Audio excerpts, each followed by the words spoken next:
And joining me now, Newsmax contributor Deneen Borelli, alongside economic strategist and wealth manager at Scarlet Oak Financial, Newton Stacy, and political commentator Deborah Lee, all joining me here live on set. All right, Deborah, I'm going to start with you here. In-N-Out Burger, I don't know if you've ever been there. Boy, oh boy, I remember my first one out in West Hollywood. They are fantastic. But again, a big deal that she's taking this iconic family business and getting out of Cali.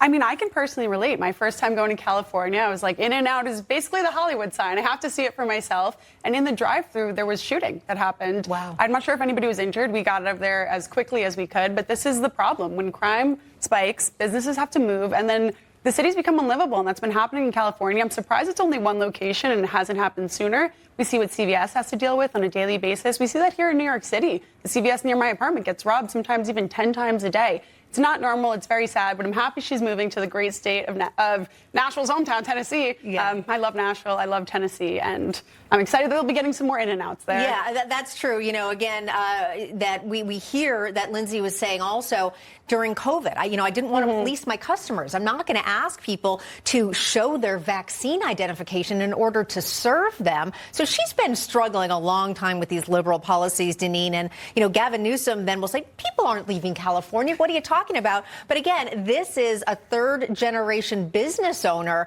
actively and very publicly saying enough's enough. She tried really hard to keep the business there, but we're talking the loss of jobs and this service to the community, which is very unfortunate. And I don't like to hear stories like this, but I don't blame her for leaving. The crime, the taxes, the high cost of living. It's hard to run a business anyway, but under those conditions it's even worse.